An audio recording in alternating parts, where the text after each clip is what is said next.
Assalamualaikum warahmatullahi wabarakatuh. Salam sejahtera untuk kita semuanya.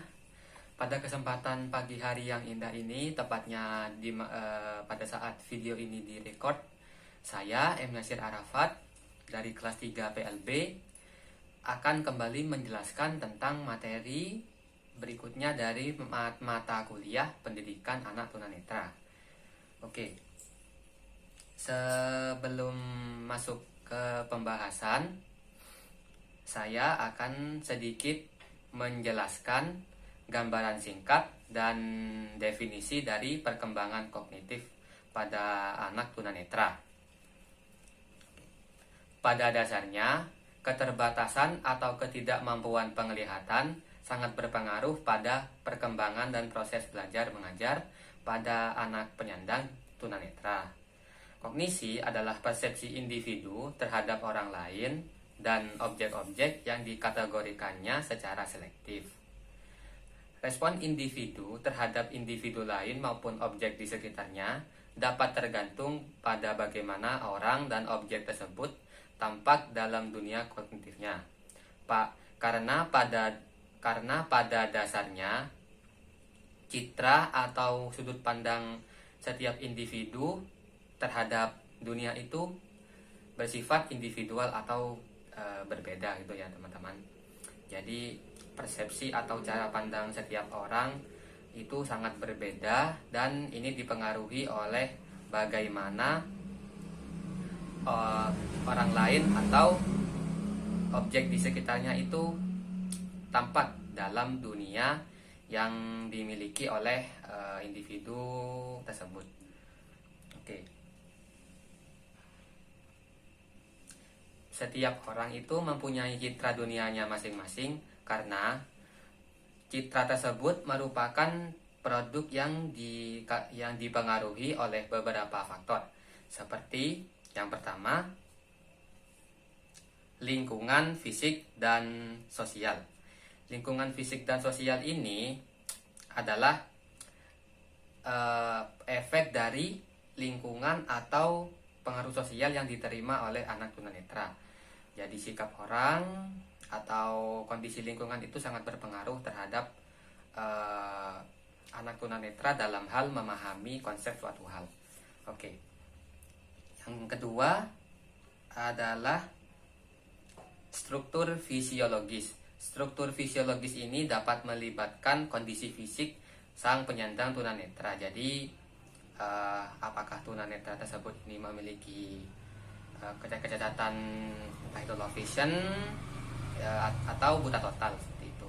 Itu juga dapat mempengaruhi persepsinya terhadap suatu hal, atau ciri fisik pada tubuhnya yang lain itu juga dapat mempengaruhi persepsinya pada dunia di sekitarnya. Kemudian yang ketiga, keinginan dan tujuan. Ini dapat meliputi kepribadian dan sikap individu dalam memahami dan melihat dunia di sekitarnya. Kemudian yang keempat adalah pengalaman-pengalaman masa lalu. Pengalaman-pengalaman ini telah dialami oleh sang individu selama ia hidup, dan ini mempengaruhi cara pandangnya terhadap sesuatu. Oke. Sekarang kita masuk ke pokok materi pembahasan setelah saya menjelaskan sedikit tentang perkembangan kognitif dan beberapa faktor yang mempengaruhinya. Oke. Sekarang perkembangan kognitif pada anak tunanetra. Ada beberapa poin yang perlu diperhatikan pada topik yang kita bahas kali ini, yakni yang pertama, permasalahan yang dihadapi oleh anak penyandang tunanetra. Kemudian yang berikutnya, pendapat para ahli pendidikan tentang kemampuan kognitif anak tunanetra. Yang ketiga, cara menumbuh kembangkan kemampuan kognitif anak tunanetra. Yang keempat adalah sarana dan prasarana untuk mendukung perkembangan kemampuan kognitif anak tunanetra. Yang kelima, strategi yang diperlukan dalam menumbuh kembangkan kemampuan kognitif anak tunanetra. Yang keenam, sekaligus yang terakhir, adalah prinsip-prinsip yang harus diterapkan dalam rangka menumbuh kembangkan kemampuan kognitif anak tunanetra. Oke, mari kita bahas satu persatu dari poin yang pertama, yakni permasalahan perkembangan kognitif yang dialami oleh anak penyandang tunanetra. Menurut Lowenfeld, sebagaimana yang dikutip oleh Adi Wijaya, menggambarkan dampak kebutaan, baik itu buta total maupun low vision, terhadap perkembangan kognitif anak. Ia mengidentifikasi keterbatasan anak tunanetra pada 3 area, yaitu yang pertama, tingkat dan keanekaragaman pengalaman. Pengalaman anak tunanetra diperoleh dari indera-indera yang masih berfungsi pada tubuhnya, terutama indera pendengaran dan peraba. Namun, kedua indera tersebut tidak dapat menyeluruh dalam memberikan anak informasi seperti warna, ukuran, bentuk, dan ruang. Dalam memperoleh informasi, anak haruslah melakukan kontak langsung dengan benda yang ia pelajari. Sehingga untuk benda yang terlampau jauh seperti langit dan bintang, benda yang terlalu besar seperti gunung, benda yang terlalu rapuh seperti hewan kecil, atau benda yang berbahaya seperti api. Nah, mereka sulit untuk mengakses dan memperoleh informasi karena sulit diteliti dengan indera peraba saja atau indera pendengaran saja. Oke. Kemudian area kedua adalah kemampuan untuk berpindah tempat. Keterbatasan penglihatan membuat anak tunanetra harus belajar berjalan dan mengenali lingkungannya agar mampu melakukan orientasi dan mobilitas secara aman, efektif, dan efisien. Kemudian area yang ketiga adalah interaksi dengan lingkungan. Anak tunanetra sulit untuk berinteraksi dengan lingkungan karena keterbatasan penglihatan mereka. Anak tunanetra membutuhkan waktu yang sedikit lebih lama dalam berorientasi dan mengenali lingkungannya. Jika seseorang berada pada suatu ruang yang ramai, orang normal tepatnya, jika orang normal berada pada suatu ruangan yang ramai atau yang baru, mereka cenderung dapat menyesuaikan diri dan mengenali lingkungannya. Sementara untuk anak tunanetra sendiri, mereka cenderung tidak bisa atau membutuhkan waktu yang lebih lama daripada anak awas begitu, karena keterbatasan penglihatan mereka, dan terutama mungkin karena mereka takut begitu ya, karena mereka itu tidak bisa melihat dan mungkin takut akan menabrak sesuatu atau mencederai seseorang. Oke. Nah, ketika berhadapan dengan anak-anak tunanetra, seringkali orang-orang berpikir betapa kasihan anak-anak tunanetra, dan pada dasarnya memandang tunanetra sebagai seseorang yang perlu dikasihani. Pernyataan dan sikap seperti itu tidak jarang menimbulkan kesalahan dalam memperlakukan anak tunanetra, dan ini berujung pada penyandang tunanetra yang tidak bisa menikmati kehidupan yang semestinya, rendah diri, atau merasa tidak berguna. Oke, solusi dalam hal ini, maka anak tunanetra membutuhkan suatu layanan khusus untuk meningkatkan kemampuannya di segala aspek, terutama pada aspek perkembangan kemampuan berpikir dan kognitif, yakni layanan pendidikan, arahan, bimbingan, pengembangan keterampilan dan bakat, serta pelatihan. Ini bertujuan agar permasalahan yang dihadapi disabilitas netra dapat diantisipasi dan diminimalkan sedini mungkin. Contohnya, pemberian alat tulis braille atau komputer dengan program khusus. Ini dapat membantu anak tunanetra dalam mengakses informasi dan pengetahuan yang sudah beredar di dunia internet. Kemudian, guru yang berkompetensi. Guru yang berkompetensi adalah mereka yang dapat memahami siswa penyandang tunanetra dan mampu mengembangkan keterampilan yang dimiliki oleh siswa tersebut. Oke. Kemudian bina diri. Nah, bina diri ini juga diperlukan agar anak tunanetra dapat mandiri dan menjalankan aktivitas kesehariannya, seperti entah itu memasak, mencuci baju, atau menyalakan sesuatu seperti itu. Oke. Yang berikutnya adalah orientasi mobilitas atau OM untuk melatih kemandirian dan mobilitas. Ini sebagai contoh saja, seorang guru, saya pernah mendengar ini dari salah satu teman sebelumnya.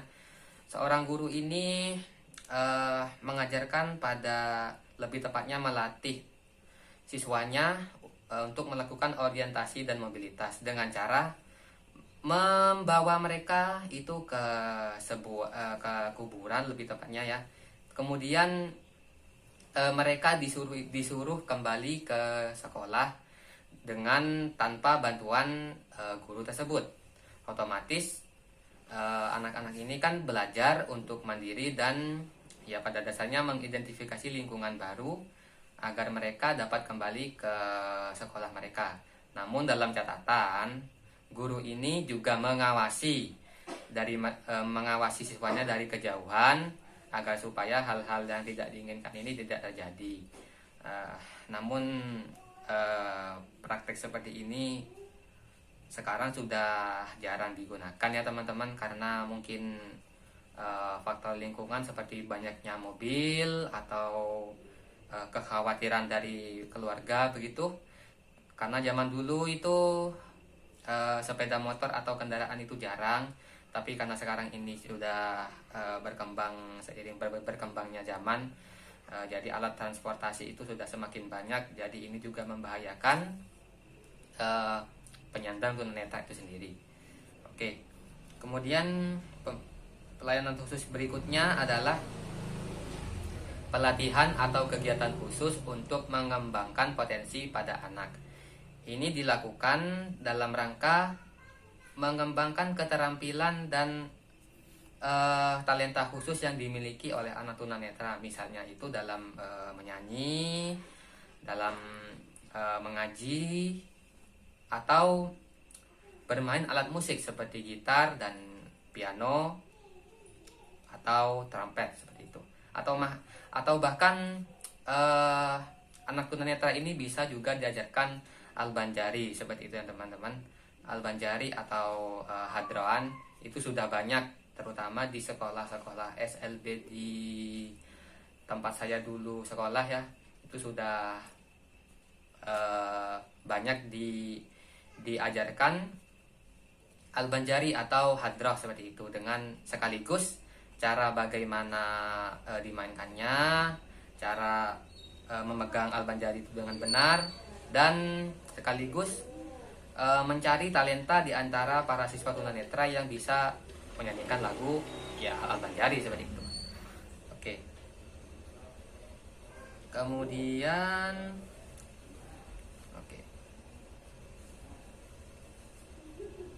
kita masuk ke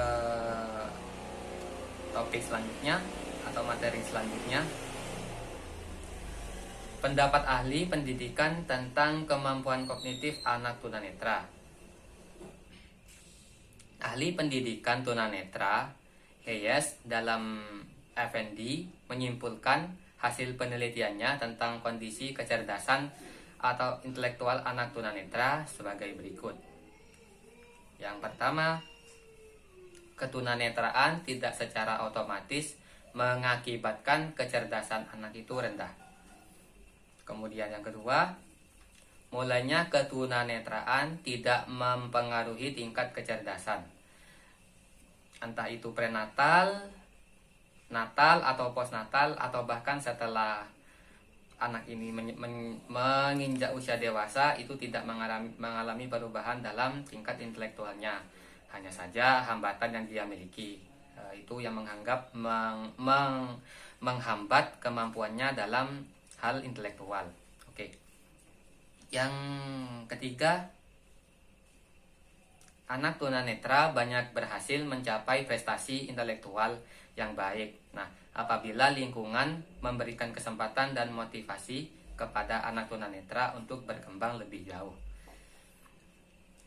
Sedangkan Twixen menjelaskan bahwa aplikasi terhadap struktur kecakapan kognitif anak tunanetra dapat digunakan sebagai dasar untuk membandingkan dengan anak awas. Antara lain, yang pertama, anak tunanetra menerima pengalaman nyata yang sama dengan anak awas dari pengalaman tersebut, kemudian diintegrasikan terhadap pengertiannya atau cara pandangnya sendiri. Kemudian yang kedua, anak tunanetra cenderung menggunakan pendekatan konseptual yang abstrak menuju ke yang konkret, kemudian menuju fungsional serta terhadap konsekuensinya. Sedangkan anak awas yang terjadi adalah sebaliknya. Oke, yang ketiga, anak tunanetra perbendaharaan kata-katanya terbatas pada definisi kata. Ini karena keterbatasan mereka dalam penglihatan, jadi mereka tidak mengerti definisi secara lengkap dari suatu hal, baik itu berbentuk nonverbal visual atau objek yang tidak bisa mereka sentuh. Oke. Yang keempat, anak tunanetra tidak dapat membandingkan terutama dalam hal kecakapan numerik atau angka. Nah, kesimpulannya adalah pada dasarnya keadaan intelijensi anak tunanetra tidak terlalu berbeda dengan anak-anak pada umumnya. Yang berbeda hanyalah hambatan dalam menerima informasi dan dalam persepsi atau cara pandangnya terhadap sesuatu, serta cara pandang terhadap dunia di sekitarnya. Oke. Poin berikutnya adalah cara menumbuh kembangkan kemampuan kognitif anak tunanetra. Menurut Lowenfeld, dalam Sugiamin tahun 1975, ada 3 prinsip dalam proses yang harus diperhatikan dalam meningkatkan kemampuan tunanetra pada aspek perkembangan kognitif, yaitu yang pertama, pengalaman konkret. Siswa netra dapat mengenali objek melalui benda yang dapat disentuh, sehingga dapat mengetahui kualitas, bentuk, ukuran, dan orientasi yang tidak dapat dipahami. Yang kedua, kesamaan pengalaman. Agar mendapatkan pandangan yang menyeluruh, siswa tunanetra perlu diberi pengalaman yang sistematis melalui indera orang lain atau dengan bantuan orang lain. Yang ketiga, belajar dengan bertindak atau praktek. Siswa tunanetra harus dijalin supaya aktif terlibat dalam proses pembelajaran dan praktikum dalam kegiatan pembelajaran di sekolah. Oke. Kemudian poin berikutnya adalah sarana dan prasarana untuk membantu meningkatkan perkembangan kognitif anak tunanetra. Ada beberapa kebutuhan yang diperlukan dalam proses pembelajaran untuk meningkatkan kemampuan kognitif pada anak tunanetra. Antara lain, yang pertama adalah bacaan dan tulisan Braille. Huruf Braille adalah suatu sistem yang menggunakan kode berupa titik-titik yang timbul pada kertas untuk menunjukkan huruf, angka, dan simbol-simbol lainnya. Ini bagi beberapa teman-teman yang sudah berpengalaman dalam pendidikan tunanetra atau yang sudah tahu tulisan Braille, ini pasti sudah bisa dalam membaca dan meraba tulisan Braille seperti itu. Kemudian yang kedua adalah keyboard atau kemampuan dalam mengetik. Kemampuan menggunakan keyboard merupakan cara agar tunanetra dapat berkomunikasi dalam bentuk tulisan dengan orang lain. Kemudian yang ketiga, alat bantu menghitung. Alat-alat seperti sempoa, kalkulator, atau kotak hitam dengan dadu braille dapat menjadi alat bantu yang penting bagi siswa tunanetra dalam menghitung angka secara efisien. Salah satu alat menghitung yang pernah saya gunakan adalah kotak hitam seperti kotak hitam dengan sudut sama, dan ada dadu yang dimasukkan ke dalam masing-masing kotak di kotak hitam ini ada beberapa kode atau simbol seperti G atau A, B, dan titik yang dimana ada 3. Ini bisa menjadi huruf D atau 4, huruf F untuk 6, huruf H untuk 8, dan J untuk huruf 10. Itu adalah contoh dari alat menghitung untuk anak tunanetra. Salah satunya adalah kotak hitam. Oke. Kemudian yang keempat adalah optakon. Mesin ini bisa membuat penyandang tunanetra mengakses materi-materi yang sebenarnya tidak mungkin diperoleh. Namun kendalanya adalah harganya yang sangat mahal. Jadi ini mungkin sangat jarang digunakan pada lembaga-lembaga pendidikan seperti itu. Oke, yang kelima adalah mesin baca pulse wheel. Mesin ini dapat membaca buku yang tercetak, hasil huruf-hurufnya dikeluarkan dalam bentuk suara. Oke, yang keenam, talking book atau buku bicara. Buku bersuara telah menjadi alat pendidikan bagi penyandang tunanetra berupa buku khusus dengan voice over atau suara di dalamnya. Oke, kemudian yang ketujuh adalah teknologi komputer. Kemajuan dalam teknologi komputer memberikan dampak positif dalam pendidikan anak yang mengalami hambatan penglihatan. Ini dapat berupa program pembaca layar atau software serupa lainnya. Oke, kemudian poin yang berikutnya adalah strategi yang diperlukan dalam menumbuh kembangkan kemampuan kognitif anak tunanetra. Dengan pendekatan dan strategi khusus dalam melaksanakan proses pembelajaran, diharapkan anak tunanetra dapat, yang pertama, menerima kondisinya. Yang kedua, melakukan sosialisasi dengan baik atau interaksinya terhadap lingkungan di sekitarnya. Yang ketiga, berjuang sesuai kemampuan.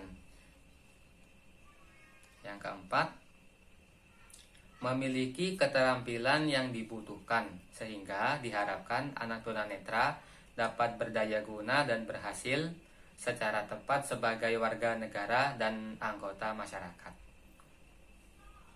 Oke. Kemudian poin berikutnya adalah prinsip-prinsip yang harus dilaksanakan dalam rangka menumbuh kembangkan kemampuan kognitif anak tunanetra. Dalam memberikan stimulasi untuk meningkatkan kemampuan kognitif, anak tunanetra memerlukan beberapa prinsip, yaitu yang pertama, prinsip kasih sayang.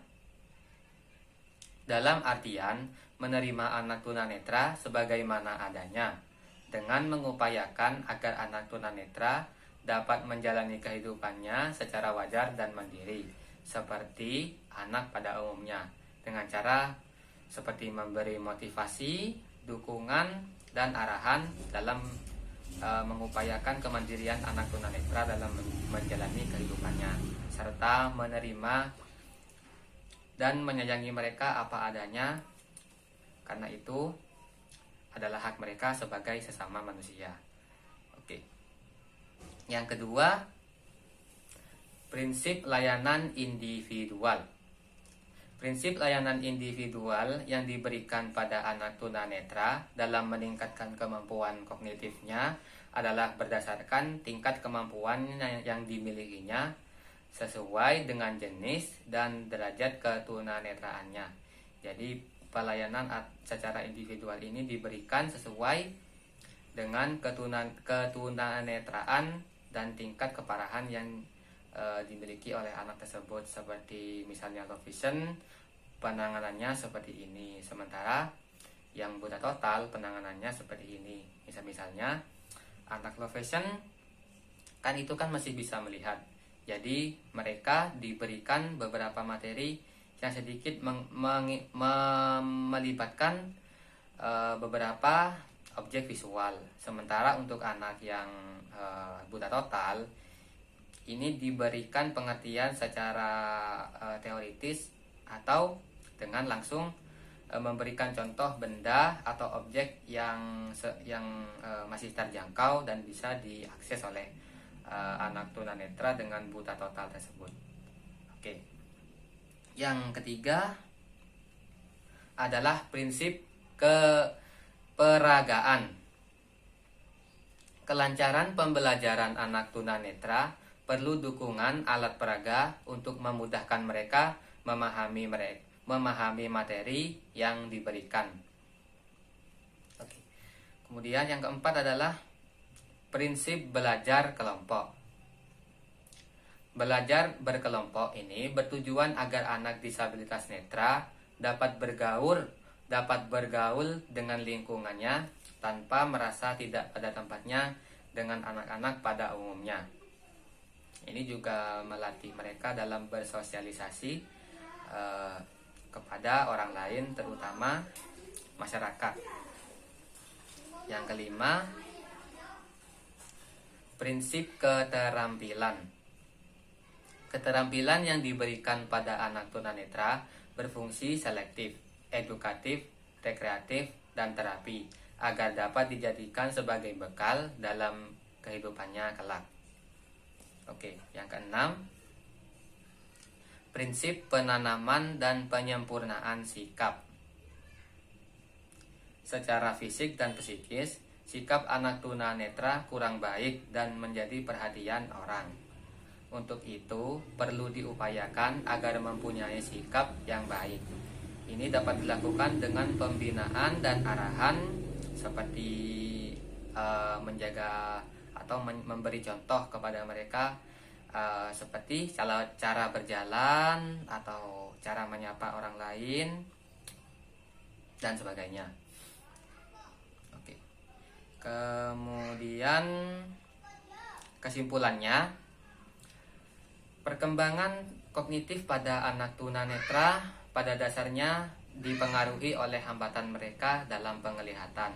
Namun secara intelektual atau kecerdasan mereka tidak terlalu berbeda dengan anak-anak pada umumnya. Dan penanganan yang diberikan terhadap anak tunanetra juga dapat disesuaikan dengan kebutuhan dan hambatan yang mereka miliki. Karena terkadang anak tunanetra datang dengan berbagai masalah. Tidak setiap anak tunanetra itu memiliki tingkat intelektual yang sama.